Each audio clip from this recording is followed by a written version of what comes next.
अस्सलाम वालेकुम my excellence family, I hope you will be fine. Today I have a bouquet क्योंकि आज हम बात करने जा रहे हैं शादी और उसकी रसूमात के बारे में। इस्लाम हमें किसी किस्म की भी रसूमात की तरगीब नहीं देता। शादी के लिए जस्ट एक लड़का और एक लड़की का होना ज़रूरी है, उनका निकाह कर दिया जाता है और उसके बाद वलीमे की सूरत में उसका ऐलान किया जाता है, क्योंकि शादी जो है उसका अनाउंस होना बहुत ज़रूरी है। लेकिन हमने शादी को बहुत ज़्यादा मुश्किल बना दिया है। लड़की के और लड़के के, आजकल तो दोनों के वालिदैन बहुत ज़्यादा अंडर प्रेशर होते हैं और काफ़ी कुछ उनको इकट्ठा करना पड़ता है इन फजूल रिवायात को मुकम्मल करने के लिए। उसमें सबसे पहले जहेज़ है, उस पर हम बात कर चुके हैं कि इस्लाम में जहेज़ का कतन कोई कंसेप्ट नहीं है। देन बरी और इस तरह की चीज़ें, तो वो भी आप ज़रूरत की चीज़ें खरीदें, ज़्यादा लवाजमात को इकट्ठा करने की आपको ज़रूरत नहीं है।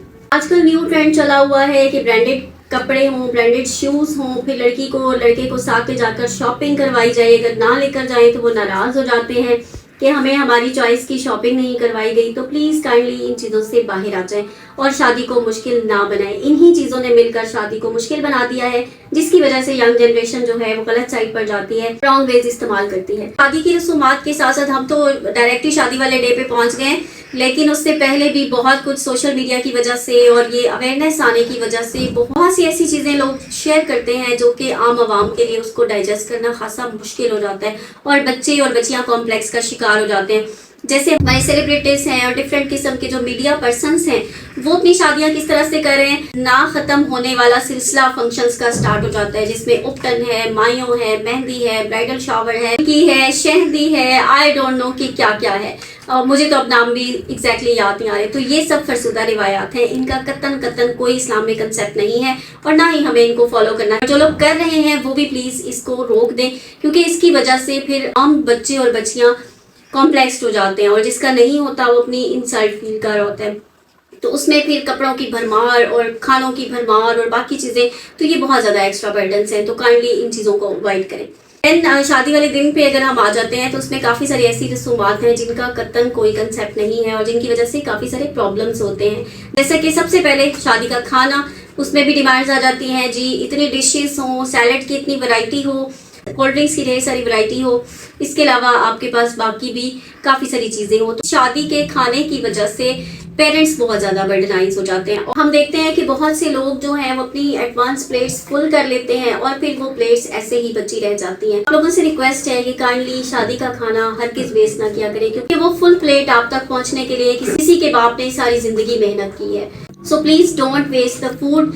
ये अच्छी बात, ये कोई अच्छी प्रैक्टिस भी नहीं है। उसके बाद हम आ जाते हैं प्रोटोकॉल की तरफ। उसमें काफ़ी सारे प्रॉब्लम्स हो जाते हैं जी। सास को प्रोटोकॉल नहीं मिला, सिस्टर इन लॉ को प्रोटोकॉल नहीं मिला, उनको स्टेज पे नहीं बिठाया गया, उनको अलग से खाना सर्व नहीं किया गया और इस तरह की काफ़ी सारी चीज़ें। तो please please please avoid these things. Then आ जाता है आपकी दूध पिलाई, जिसपे अक्सर लड़ाई झगड़े हो जाते हैं और काफ़ी सारे प्रॉब्लम्स शादी के दिन ही स्टार्ट हो जाते हैं। इसका भी इस्लाम में कोई कंसेप्ट नहीं है। This is just for fun. तो आप फन एलिमेंट के लिए उसको रखें, लेकिन उसकी कीमत बढ़ा चढ़ा कर ना लगाएं। अगर आपकी एक्सपेक्टेशंस से कम अमाउंट आपको दी जाती है तो उस पर थैंक यू बोल के रिसीव करें, क्योंकि इट्स अ गिफ्ट और गिफ्ट जो है वो देने वाले की मर्जी का होता है, लेने वाले की मर्जी का नहीं होता।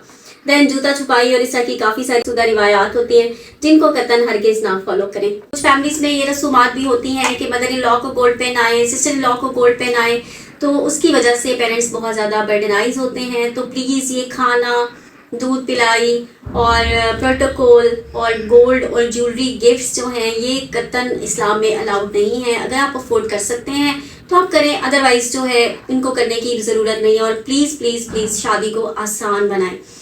जो इम्पॉर्टेंट चीज़ है और जिसके ऊपर बात होनी चाहिए, जिस पे गौर होना चाहिए, वो है आपका निकाहनामा और उसके साथ साथ आपका हक महर, क्योंकि उसमें कुछ चीज़ें ऐसी होती हैं जो कि फीमेल्स की फेवर में होती हैं लेकिन उनको बताया ही नहीं जाता।